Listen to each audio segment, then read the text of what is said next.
এই, একদম আমার কাছে আসবে না। কেন? এলে কি করবে? এক দৌড় দিব। ওকে, দাও দৌড়, দেখি কতটা দৌড়াতে পারো।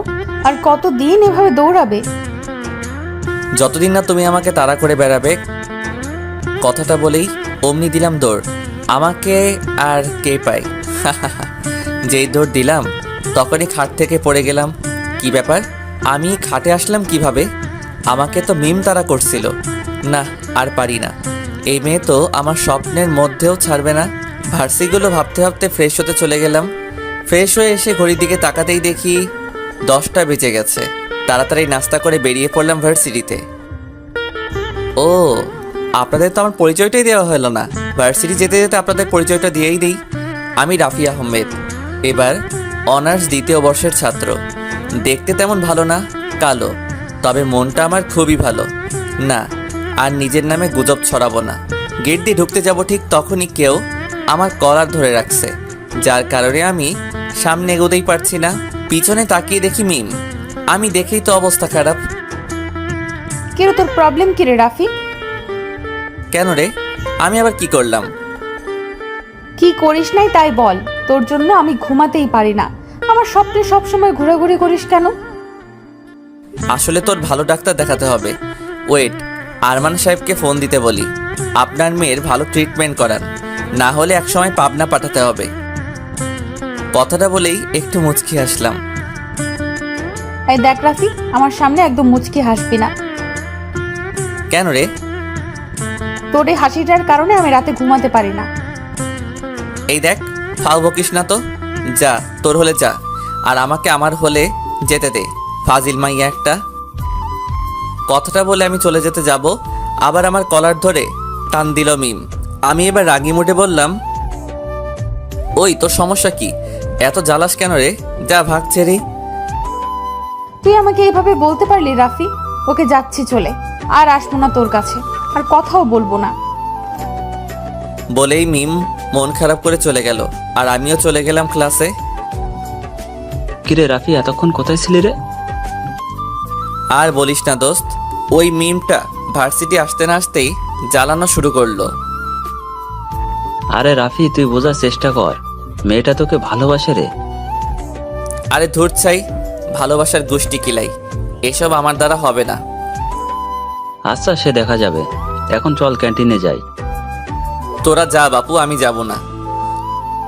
কেন রে, কি হইলো? ভালো লাগছে না। তোরা যা, আমার অ্যাসাইনমেন্ট করতে হবে, কালকে করতে পারি নাই। ওকে থাক, তাইলে আমরা যাইগা। বলে নিলয় আর নীরব চলে গেল, আর আমি আমার অ্যাসাইনমেন্টটা কমপ্লিট করলাম।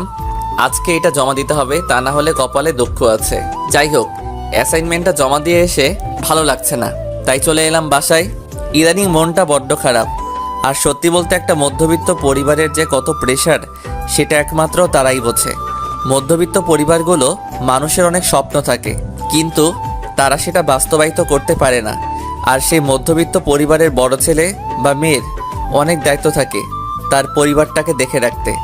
অনেক কষ্ট সহ্য করে তারা তাদের পরিবারের মানুষের মুখে হাসি ফোটায়। যাই হোক, ফ্রেশ হয়ে কিছু খেয়ে টিউশনি করাতে চলে গেলাম। এই টিউশনি করে যেটুকু আয় করা যায় তাতে নিজের পড়ালেখার খরচটা চলে যায়, আর একটু কষ্ট করলে বাড়িতেও দেওয়া যায়। অনেক নৈতিক কথা বললাম, আমি চলে আসছি যেখানে টিউশনি করাই। আজ মাসের শেষের দিকে দেখি বেতনটা দেয় নাকি। আমি দরজার সামনে এসে কলিং বেল প্রেস করলাম, আর একটা অল্প বয়সী মেয়ে এসে দরজা খুলল। যদিও আমি মেয়েটাকে চিনি না, হয়তো বেড়াতে আসছে। আমি ভিতরে চলে গেলাম, গিয়ে দেখি আমার ছাত্রছাত্রীরা গল্প করছে। আমি যেতেই চেয়ার থেকে উঠে দাঁড়ালো। আমি বসার পর ওরাও বসলো।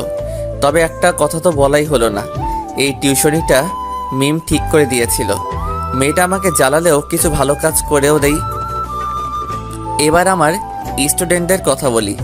একজন পড়ে ইন্টারে, আর একজন ক্লাস 9-এ। একজন ছেলে একজন মেয়ে, তবে খুব লক্ষ্মী ওরা। যাই হোক, পড়ানো শুরু করলাম। পড়ানো শেষ করে আরেক জায়গায় গেলাম পড়াতে। ওখানে গিয়েও একই অবস্থা, বেতনটা আজকে কেউই দিল না, বলছে কালকে দিবে। আর আমিও জোর করি নাই, কারণ বাড়িওয়ালারা খুব ভালো। পড়ানো শেষ করে রাত 8টায় বাসায় পৌঁছালাম। বাসায় এসে ফ্রেশ হয়ে খুব ক্ষুধা লাগছিল, তাই তাড়াতাড়ি খেয়েই নিলাম। খেয়ে এসে একটু নিজের পড়া পড়লাম। কালকে আবার পরীক্ষা নিতে হবে স্টুডেন্টগুলোর, তার আবার প্রশ্ন তৈরি করতে হবে। তাই রাত জেগে প্রশ্নগুলো করে রেডি করে রাখলাম। এবার একটু ফেসবুকে যাই, অনেক দিন যাই না। আর আমার গল্প লেখাও হয় না, আসলে অনেক কাজের চাপ, তাই আর গল্প লেখার সময় পাই না। ফেসবুকে লগ ইন করতেই দেখি ঝড়ের মতো মেসেজ আসা শুরু করতেছে, তো আর থামার নামই নাই। একজন মেসেজ দিয়েছে, রাফি এখন আর গল্প কেন লিখেন না? প্রায় মানুষের এই একই প্রশ্ন। তারপর সবাইকে বিষয়টা বলার পর আর কিছুই বলে নাই। আজ আর রাতে ঘুম আসছে না, তাই গল্প লেখা শুরু করলাম। গল্প লেখা শেষ করে পোস্ট করে অফলাইনে চলে গেলাম। সকালে আবার উঠতে হবে, তাই ঘুমিয়ে পড়লাম। সকালে ঘুম থেকে আম্মুর ডাকে উঠলাম, উঠে একটু হাঁটতে গেলাম, তারপর নাস্তা করে ভার্সিটি গেলাম। তবে আজকে আর কোনো রকম ঝামেলা করে নাই মিম। যাক বাবা, বাঁচা গেল, আজ আর জল্লাদটা আসে নাই। তাই ক্যাম্পাসে বসে আড্ডা দিচ্ছি বন্ধুদের সাথে। হঠাৎ পিছন থেকে কেউ আমার চোখ বন্ধ করে দিল। আমি ছাড়াতে চেষ্টা করে ব্যর্থ হলাম। কিছুক্ষণ পর সে নিজেই ছেড়ে দিল, আর আমি পিছন ফিরে তাকাতেই দেখে তো পুরাই অবাক। আজকে মিম ভার্সিটি আসছে। নীল শাড়ি, ঠোঁটে হালকা করে লাল লিপস্টিক, একদম নীল পরীর মতো লাগছিল। মনে হচ্ছিল একটা নীল পরী। আমি তো হাঁ করে ওর দিকে তাকিয়ে আছি। ওই কি রে, এইভাবে কি দেখছিস? তোমাকে খুব সুন্দর লাগছে। তোমাকে কি সত্যি? এত লজ্জা পাওয়ার কিছু নাই, একদম পেত্নির মতো লাগছে। আমাকে কেন ভালো লাগবে? আমি তো আর দেখতে সুন্দর না, তোর তো ফাহমিদাকে ভালো লাগবে। এই তুই থামবি? আচ্ছা বাবা, তোকে সত্যি খুব ভালো দেখাচ্ছে। এবার খুশি তো? অনেক খুশি। আচ্ছা চল, এই খুশিতে তোকে নিয়ে খেতে যাব। না থাক, আমি খাবো না। আর আমার কাছে টাকা নাই, এখনো বেতন পাই নাই। ওই, তোকে কি আমি বলেছি যে বিল তুই দিবি? না বলিস নাই, কিন্তু তবুও। একটা কথাও বলবি না। চল এখন চুপচাপ আমার সাথে। না যাবো না, আমার ক্লাসে যেতে হবে। ইস, আসছে ঈশ্বরচন্দ্রের জামাই, উনি পরে একদম উল্টায় দিবে। চুপচাপ আমার সাথে চল, না হলে কিন্তু কান টেনে নিয়ে যাব। আচ্ছা ঠিক আছে, তুই যে নাছরবান্দা, না যাওয়া পর্যন্ত তুই ছাড়বি না। তারপর মিমান আমি একটা রেস্টুরেন্টে গেলাম খেতে। আর না যেয়ে তো কোনো উপায় নাই। মেয়েটা খুবই জেদি, সহজে ছাড়বে না। ওকে আমি একটু ভয় পাই। যাই হোক, অনেক কথা বলে ফেললাম, এবার কাজের কথায় আসি। এই মিম, শোন না। বল। আমার কিছু টাকা লাগতো রে, তোর কাছে কি হবে? আছে, কিন্তু কত টাকা আর কেনই বা টাকা চাইতেছিস? তোকে আমি দিয়ে দিবনি পরে। কিন্তু কত টাকা লাগবে? খুব বেশি না, 500 টাকা হলে হবে। ওকে, আছে আমার কাছে। ধন্যবাদ দোস্ত। আচ্ছা এবার কোথায় যাবি তুই? চল আজকে একটু রিক্সা করে ঘুরে আসি। ওই মেন্টাল, রিক্সা ঘুরতে গেলে কত টাকা নষ্ট হবে ভেবে দেখছস? কোথাও যাওয়া লাগবে না, এখন তুই বাসায় যা, আর আমি ক্যাম্পাসে যাই। আমার একটা অ্যাসাইনমেন্ট জমা দেওয়ার বাকি আছে। অ্যাসাইনমেন্ট দিয়ে কি হবে? চল না এখন ঘুরে আসি। মিম, এবার কিন্তু বেশি হয়ে যাচ্ছে। হ্যাঁ। এই দেখ, কথায় কথায় কাঁদবি না তো, আমার রাগ হচ্ছে। আচ্ছা আমি যাচ্ছি, আর জ্বালাবো না। যখন আমি থাকবো না তখন বুঝবি। বলেই মিম চলে গেল। মনে হয় মেয়েটা খুব কষ্ট পাইছে। আসলে আমি ওভাবে বলতে চাই নাই। যাই হোক, পরে কল দিয়ে সরি বলে নিবনি। আমি ভার্সিটি গিয়ে অ্যাসাইনমেন্ট জমা দিয়ে বাসায় চলে এলাম। বাসায় এসে ফ্রেশ হয়ে খেয়ে দিয়ে পড়াতে চলে গেলাম। পড়ানো শেষ করে রাতে বাসায় আসলাম। ফ্রেশ হয়ে ফোনটা নিয়ে মিমকে একটা কল দিলাম। 3-4 বার রিং হওয়ার পর কলটা রিসিভ করলো। হ্যালো পেতনি। কি আপনি? আমি পেতনির বয়ফ্রেন্ড। সরি, আমি পরপুরুষের সাথে কথা বলবো না। ওকে বলা লাগবে না ভাই। ওই হারামি, ফোন রাখার জন্য এত ব্যস্ত হোস কেন? কি আর করব, এইমাত্র কেউ একজন বললেন যে তিনি নাকি পর পুরুষের সাথে কথা বলবে না, তাই। ওকে সরি, কি জন্য বল কল দিছস? তাই কইয়া ফেল। আসলে সকালের জন্য সরি। কোন ব্যাপারে? সকালে তোর সাথে খারাপ ব্যবহার করার জন্য। কোন খারাপ ব্যবহার? মিম, এবার কি বেশি হয়ে যাচ্ছে না? না একদম বেশি হয়ে যাচ্ছে না? আচ্ছা যাই হোক, আমি দুঃখিত। আচ্ছা রাফি, একটা কথা বলতো, তুই কি সত্যি আমাকে বুঝিস না? মানে? না কিছু না। ও আচ্ছা, একটু বেলকনিতে আসতে পারবি? কেন রে? আসতে বলছি মানে আয়, অত প্রশ্ন করিস কেন? আচ্ছা আসছি। মিম এসে অমনি জোরে একটা চিৎকার দিল। আপনারা কি ভাবছেন মিম কেন চিৎকার দিল? তাহলে বলছি শুনুন। আসলে বিষয়টা হলো কি, আজ ওর বার্থডে, তাই ওকে সারপ্রাইজ দিব বলে ওর বেলকুনির সামনে গিয়ে মোমবাতি দিয়ে হ্যাপি বার্থডে লিখছি। আর সেটা দেখেই মিম চিৎকার দিল আর এক দৌড়ে নিচে চলে এলো আর আমাকে জড়িয়ে ধরলো। নে হয়েছে, এবার ছাড়। আর এত খুশি হওয়ার কিছু নাই, তোর টাকা দিয়ে তোকে উইশ করলাম। সে যার টাকাই হোক না কেন, তুমি যে আমার বার্থডে মনে রাখছো এটাই আমার কাছে অনেক কিছু রাফি। এই বোকামে, আজকে একটা খুশির দিন আর তুই কান্না করছিস কেন? আর আমি তো তোর বন্ধু, বন্ধু হয়ে বন্ধুর পয়তা দিবস মনে রাখবো না তো কে রাখবে শুনি? আমার কথা শুনেই মিম হেসে দিল। আসলে ওকে হাসানোর জন্যই কথাটা বললাম। আর সত্যি বলতে মিমকে হাসলে খুব মায়াবী লাগে। মিম আবার আমাকে জড়িয়ে ধরলো। কিরে, কি হলো আবার? আমাকে এইভাবে সারা জীবন আগলে রাখতে পারবি রাফি? কখনো ছেড়ে যাবি না তো? তোর সাথে আমি সারা জীবন থাকতে চাই না।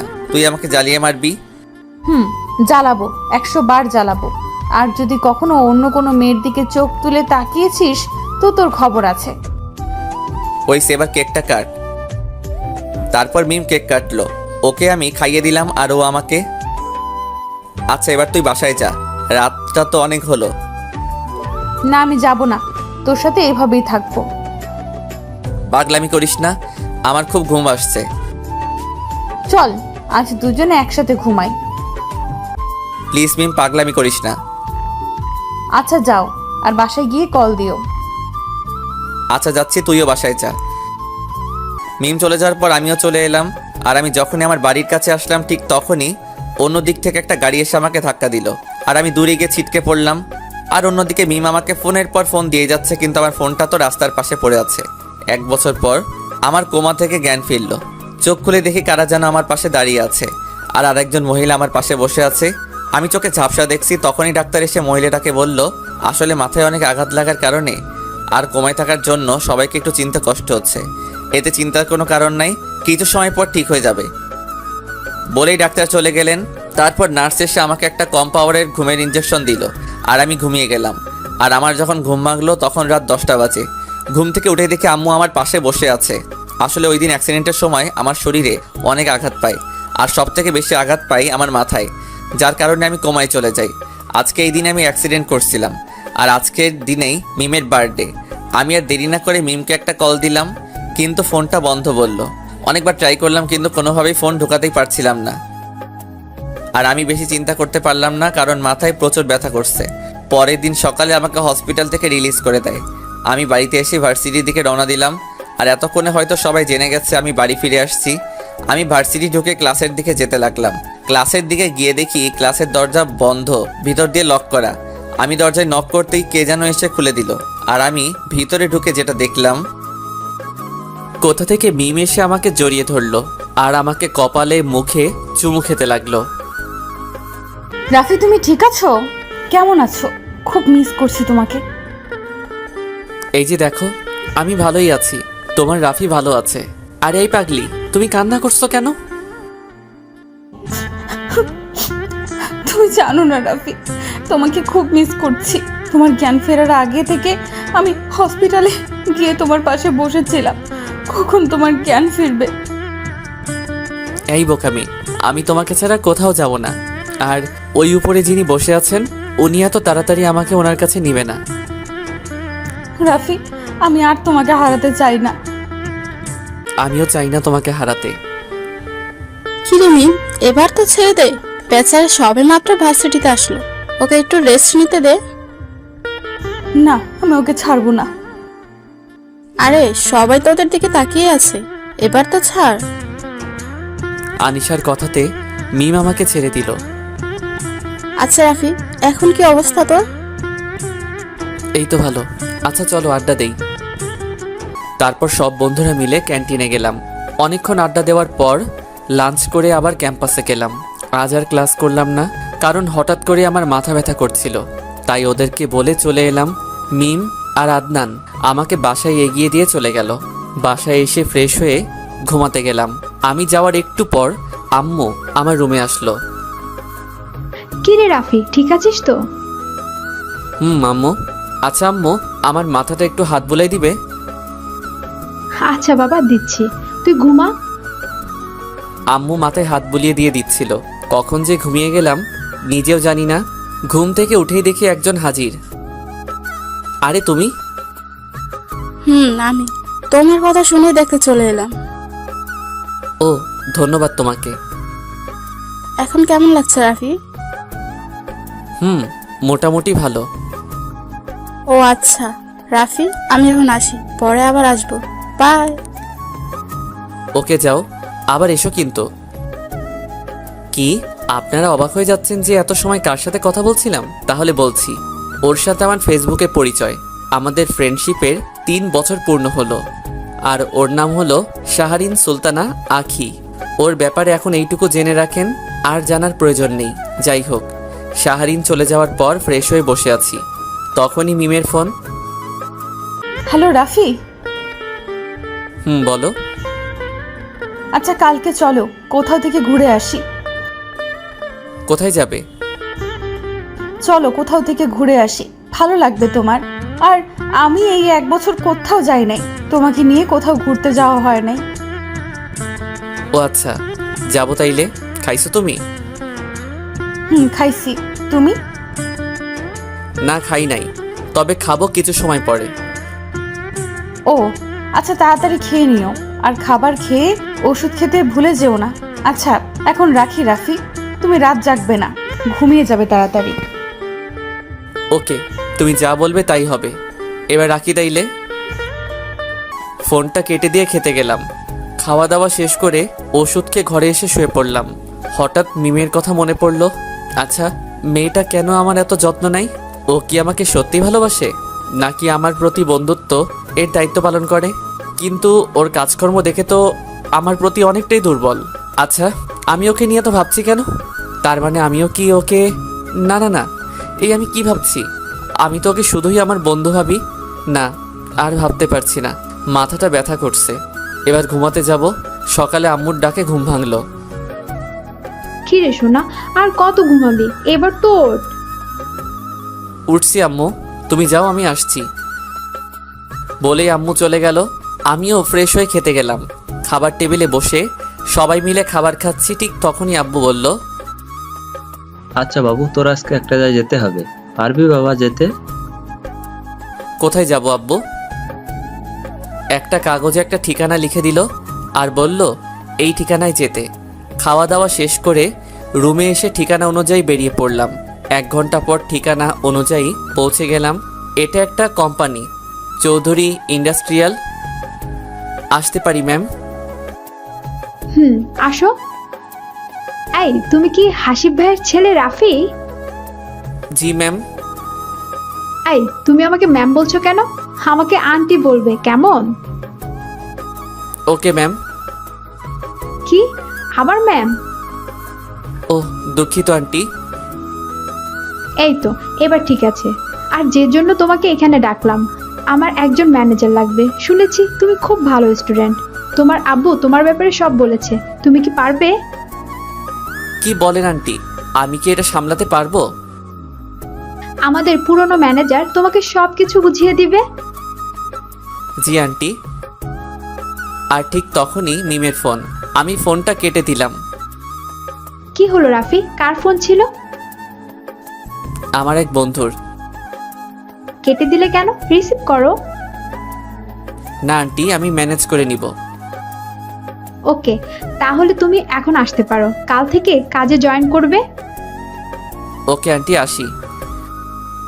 আন্টির অফিস থেকে বেরিয়েই পাগলি মিমটাকে কল দিলাম। কিছু সময় রিং হওয়ার পর রিসিভ করলো। হ্যালো মিম। তোমাকে কত কল দিলাম, ধরলে না কেন? আমি একটা কাজে ছিলাম, তাই তোর কলটা রিসিভ করতে পারি নাই রে, সরি। ওকে ঠিক আছে, বিকেলে ঘুরতে যাওয়ার কথা মনে আছে? আছে, কিন্তু আজ না গেলে হয় না। না, যেতেই হবে, কোনো কথা শুনতে চাই না। আসলে খুব ক্লান্ত লাগছে তো তাই। ও আচ্ছা, শোনো, বেশি সময় থাকা লাগবে না। ওকে ঠিক আছে, কখন বের হব? তুমি এখন কোথায়? এই তো বাসার কাছে চলে আসছি। আচ্ছা শোনো, বাসায় পৌঁছে ফ্রেশ হবে, তারপর লাঞ্চটা করে রেডি হয়ে থাকবে, আমি গাড়ি নিয়ে এসে তোমাকে নিয়ে যাব। আচ্ছা ঠিক আছে। মিমের ফোন কলটা কেটে দিয়ে ফ্রেশ হতে চলে গেলাম। 30 মিনিট পর মিম এসে আমাকে নিয়ে গেল, আর গাড়িতে যেতেই মিম আমার চোখ বেঁধে দেয়। মিম, এ তুই কি করছিস? এই, একদম চুপ, এত কথা বলো কেন? আরে কিন্তু তুমি আমার চোখ কেন বাঁধছ? আবার কথা বলে একদম খুন করে ফেলবো তোকে। আচ্ছা বাবা, চুপ করলাম, এবার তো খুশি? অনেক, আমার লক্ষ্মীটা। কিছু সময় পর একটা জায়গায় গাড়ি থামালো, তারপর মিম গাড়ি থেকে নেমেই আমাকে নামিয়ে দিল, কারণ আমার চোখ তো বাঁধা। আচ্ছা মিম, এটা কোথায়? আবার কথা বলে, চুপ করে থাক। ওকে, চুপ করলাম। তারপর মিম আমাকে একটা অন্ধকার ঘরে ছেড়ে দিল। আমি এবার নিজের চোখ থেকে কাপড়টা সরিয়ে যেটা দেখতে পেলাম, সেটা দেখে তো আমি পুরাই অবাক হয়ে গেলাম। আমি চোখ খুলতেই রুমের সারা জায়গায় লাইট জ্বলে গেল, আর আমি দেখতে পেলাম একটা মেয়ে নীল শাড়ি পরে দাঁড়িয়ে আছে। যেই না মেয়েটা ঘুরলো, আমি দেখেই তো ভূত দেখার মতো চমকে উঠলাম। মিম, তুই? আমি ছাড়া আর কেউ থাকবে নাকি? আরে তা নয়, কিন্তু তুই আমাকে এখানে কেন নিয়ে এলি? তখন দেখি আব্বু আম্মু সবাই এসে হাজির, আর বলতে লাগলো, happy birthday Rafi, happy birthday to you my princess, happy birthday to you দোস্ত, বলে আমার সব ফ্রেন্ডরা এসে আমাকে জড়িয়ে ধরলো। আচ্ছা, এবার কি কেক কাটবে নাকি?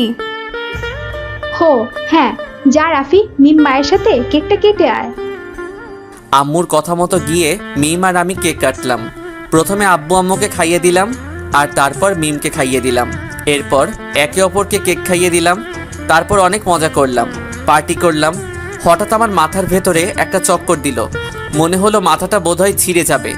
আমি সাথে সাথে নিচে পড়ে গেলাম, আর মিম এটা দেখেই দৌড়ে চলে এলো, আর আমাকে ওর কোলের উপর নিয়ে মাথায় হাত বুলিয়ে দিতে লাগলো।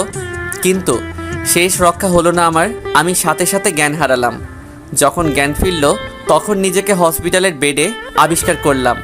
আমার জ্ঞান ফিরতেই মিম ডাক্তারকে ডাক দিলেন, আর সাথে সাথে এসে আমাকে চেক আপ করে গেলেন, আর মিমকে বাইরে আসতে বললেন। মিম ওনার সাথে বাইরে চলে গেল।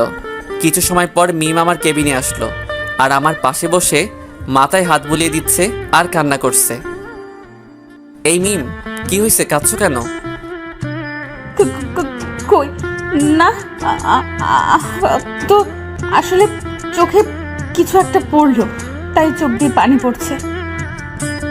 আচ্ছা ডাক্তার কি বললো? আরে ডাক্তার কিছুই বলে নাই, শুধু বলেছে যে তোমার একটু খেয়াল রাখতে বললো, আর কিছু ওষুধ লিখে দিচ্ছে, তোমাকে নিয়মিত খেতে হবে। কথাগুলো বলছে আর মিমের চোখ দিয়ে পানি অঝরে পড়ছে। আমি মিমের চোখ মুছে দিয়ে বললাম, এই পাগলি, কাঁদছিস কেন? দেখ আমি তো ঠিকই আছি, আমার তো কিছুই হয় নাই, তুই শুধু চিন্তা আর কান্না করছিস, বোকা মেয়ে একটা। ঠিক আছে। আচ্ছা শোনো, আমি ওষুধ আনতে যাচ্ছি, তুমি একটু ঘুমানোর চেষ্টা করো। কথাটা বলেই মিম কাঁদতে কাঁদতে কেবিন থেকে চলে গেল। আচ্ছা এবার আসুন দেখি ডাক্তার মিমকে কি বলছেন। মিম, আপনার সাথে কিছু কথা বলার আছে। জি ডাক্তার, বলুন। দেখুন, রাফি সাহেবের অবস্থা বেশি একটা ভালো না।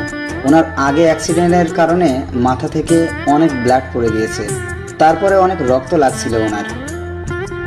জি, তারপর? ওনার মেন্টাল হ্যামারেজের কারণে মাথার নার্ভ স্লো কাজ করছে, যার কারণে ওনার মাথায় সমস্যা হচ্ছে। আর এইভাবে চলতে থাকলে কিছুদিন পর হয়তো আমরা রাফি সাহেবকে বাঁচাতে পারবো না। তাই বলছিলাম কি, যে কয়দিন উনি বেঁচে আছেন ততদিন রাফিকে বলবেন না এসব কথা, তাহলে রাফি টেনশন করবে, আর যেটা রাফি সাহেবের জন্য ক্ষতিকর।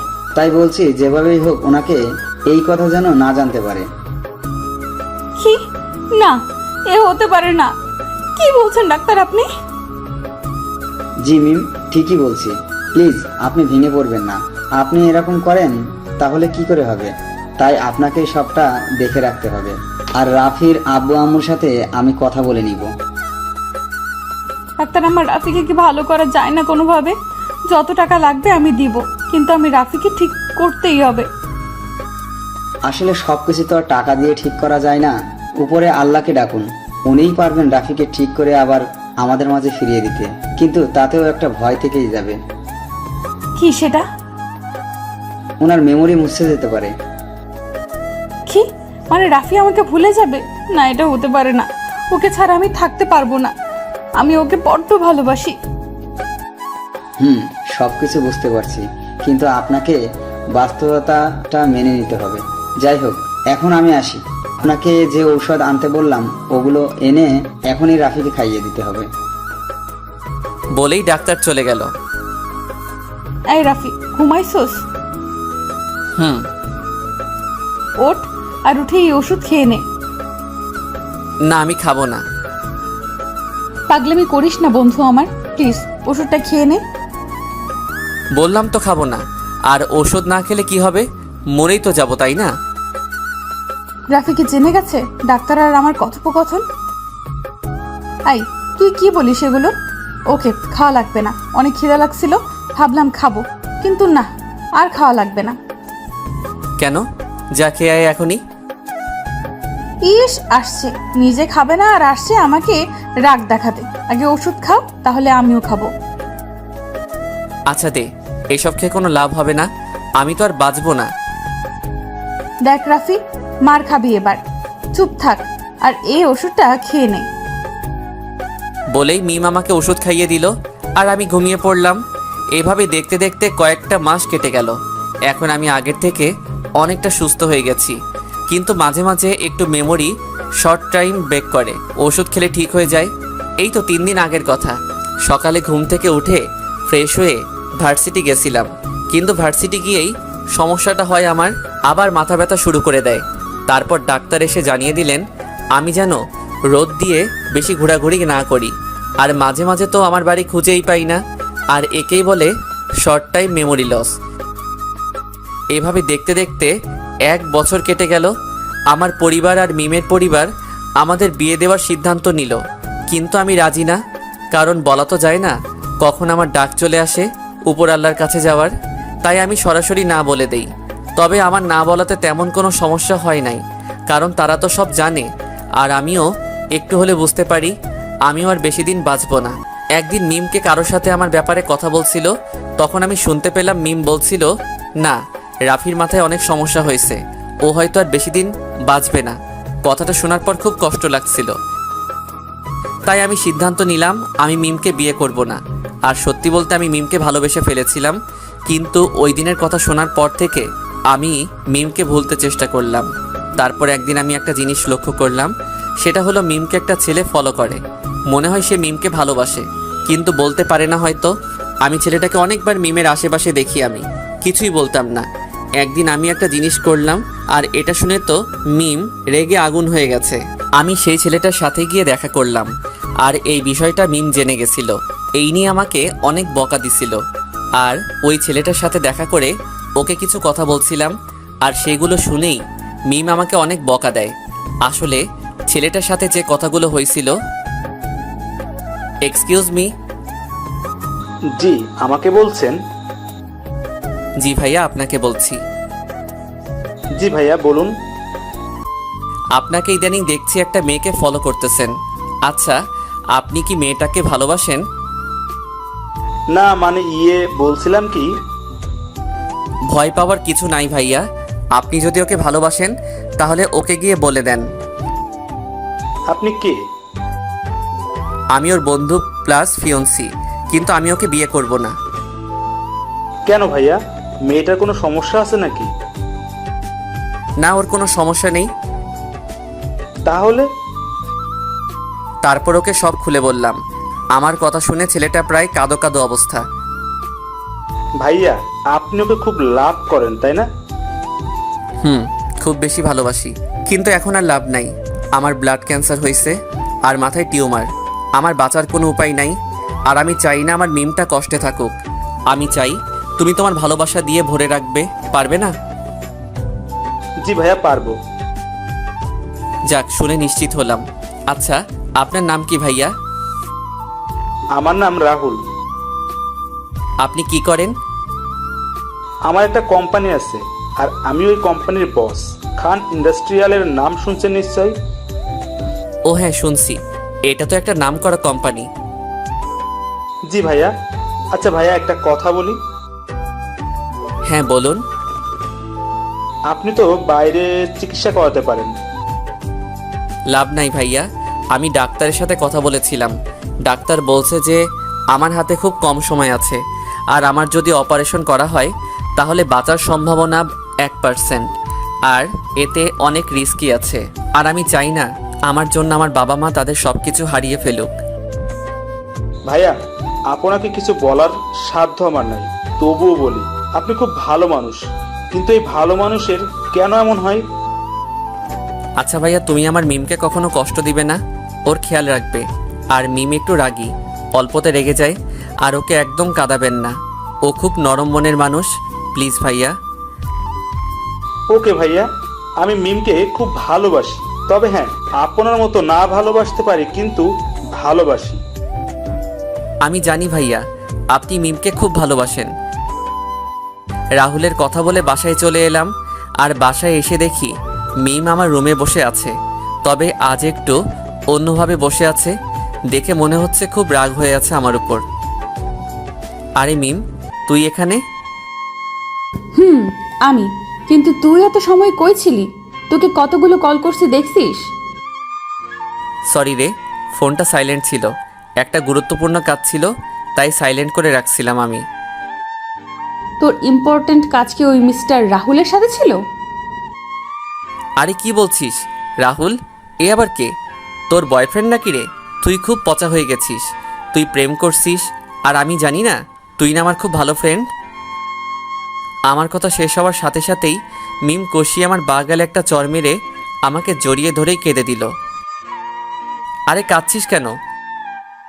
তুই যে কেন কাঁদছিস আমি তো ভালো করেই জানি, কথাটা মনে মনে বললাম। তুই এমন কেন? কেন রে, আমি কি করলাম? তুই তো আমাকে মারলি। তুই আমাকে কেন এত ভালোবাসিস বলবি একটু? আরে ধুর, তোকে আমি ভালোবাসতে যাব কেন? তোকে ভালোবেসে কি আমি বিপদে পড়বো? দেখ রাফি, একদম মজা করবি না। তুই জানিস আমি তোকে কতটা ভালোবাসি। এবার আমি আর নিজেকে সামলাতে পারলাম না, আমিও ওকে জড়িয়ে ধরলাম। তুই কেন বুঝিস না? আমি আর কথাটা শেষ করার আগেই আমার ঠোঁট দুইটা মিমের দখলে নিয়ে নিল। কিছু সময় পরে ছেড়ে দিল আর বলল, তোকে আমি হারাতে দেব না। এই যে তোকে শক্ত করে জড়িয়ে ধরে আছি, আমার কাছ থেকে কেউ তোকে নিয়ে যেতে পারবে না। তুই শুধু আমার, আর আমারই থাকবি। তুই ভালো করে জানিস আমি আর এই পৃথিবীতে থাকতে পারবো না। তারপরও কেন এমন করছিস? আমি কিছু জানতে আর বুঝতে চাই না। আমি শুধু এইটুকুই বুঝি, তুই আমার কাছে থাকবি। আমার থেকে রাহুল ছেলেটা অনেক ভালো। ও তোকে আমার থেকে ভালো রাখবে, তোকে ভালোবাসবে, আর তুই ওর কাছে শান্তিতে থাকতে পারবি। ও একজন সফল বিজনেসম্যান। আমার টাকা পয়সা কিছুই চাই না, আমার শুধু তোকেই চাই। তোর বুকে মাথা রেখে সারা জীবন কাটিয়ে দিতে চাই। প্লিজ আমাকে তোর থেকে আলাদা করিস না। ওকে বুঝলাম। চোখের পানি মুছে মিমকে বুকের মধ্যে থেকে ছাড়িয়ে নিয়ে বললাম, এখন আমাকে ছাড়, আমি এখন ফ্রেশ হয়ে আসি। আচ্ছা যা, আর ফ্রেশ হয়ে খেয়ে বাইরে ঘুরতে যাব। আচ্ছা ঠিক আছে বলে আমি ফ্রেশ হতে চলে গেলাম, আর মিমও চলে গেল। ও হ্যাঁ, মিম এখন থেকে আমাদের বাসায় থাকছে। যাই হোক, ফ্রেশ হতে খেতে গেলাম। মিম সহ বাসার সবাই মিলে একসাথে খেলাম। খাওয়া দাওয়া শেষ করে মিম আর আমি বেরিয়ে পড়লাম। আমরা বাসা থেকে বেরোতে বেরোতেই আঙ্কেল তার গাড়ি পাঠিয়ে দিলেন। রাত 8টায় আমি আর মিম বাসায় আসলাম। বাসায় এসে ফ্রেশ হয়ে সবাই মিলে ডাইনিং টেবিলে বসে গল্প করছিলাম। হঠাৎ করে আমার মাথা ব্যথা করছে, মনে হচ্ছে মাথাটা বোধহয় ফেটে যাবে। কি রে রাফি, তুই ঠিক আছিস তো? না আম্মু, মাথা ব্যথা করছে খুব। কি? এই রাফির আব্বু, এখনই ডাক্তারকে ফোন দাও আর ইমার্জেন্সি আসতে বলো। আরে আম্মু, এত টেনশন করো না তো। মাথা ব্যথা ঠিক হয়ে যাবে। তুই চুপ করবি। কিছুক্ষণ পর ডাক্তার আসলো আর আমাকে চেক আপ করে কিছু ওষুধ লিখে দিল, সাথে একটা ঘুমের ওষুধও দিল। আমি ওষুধ খেয়ে লম্বা একটা ঘুম দিলাম। দীর্ঘ 5টা বছর পর আজকে আমার মৃত্যুবার্ষিকী। কি আপনারা অবাক হচ্ছেন? তাহলে আপনাদের পরিষ্কার করে বলি সেই দিন ঘুমানোর পর কি হয়েছিল। আমি ডাক্তার দেওয়া ওষুধকে ঘুমিয়েছিলাম ঠিকই, কিন্তু ওই ঘুমই ছিল আমার শেষ ঘুম। কারণটা হলো আমি শুধুমাত্র ঘুমের ওষুধই খেয়েছিলাম, মাথা ব্যথার ওষুধ খেয়েছিলাম না। কারণ আমি বুঝতে পেরে গেছিলাম আমি আর বাঁচবো না। তাই আমি চাই না যে আমার জন্য আমার পরিবার, তারপর মিম, এরা কষ্ট পাক। আর যদিও এর থেকে বেশি কষ্ট হলো বাবা মা তার একমাত্র ছেলেকে নিজেদের চোখের সামনে এভাবে চলে যেতে দেখতে পারে না। আমার কিছুই করার ছিল না। ও হ্যাঁ, মিমের বিয়ে হয়ে গেছে। আপনারা যার কথা ভাবছেন, ঠিক রাহুলের সাথে বিয়েটা হয়েছিল। যদিও মিমের এতে মত ছিল না, কিন্তু রাহুল ওকে মানিয়ে নিতে পেরেছে। খুব ভালোবাসে রাহুল মিমকে, আর মিমের একটা কিউট ছেলে হয়েছে। আর ওর ছেলের বয়স 4 বছর, তবে খুব বাজি। দেখতে হবে না ছেলেটাকার। আর ওর নাম রাখছে রাফি আহমেদ। এই নাম রাখার পিছনে একটা কারণ আছে, কারণটা হলাম আমি। আমার স্মৃতিগুলোকে আঁকড়ে ধরে বাঁচার জন্য চলুন ওদের ঝগড়া উপভোগ করা যাক। আব্বু আব্বু দেখ, আম্মু আমার কাছে কথা বলতে না। লাফি মামা ছবি দেখে তাকিয়ে কান্না করতে। রাফি বাবা, তুমি আমার কাছে আসো, তোমার আম্মু একটু পরেই তোমার কাছে আসবে। আচ্ছা আব্বু, লাফি মামা তুতাই তাতে? তোমার লাফি মামা ওই আকাশে থাকে, আকাশের তারা হয়ে। ও আত্মা বুদ্ধি। এই তো আমার লক্ষ্মী ছেলে। আমি মারা যাওয়ার পর রাহুল আমার আব্বু আম্মুকে খুব কেয়ার করে।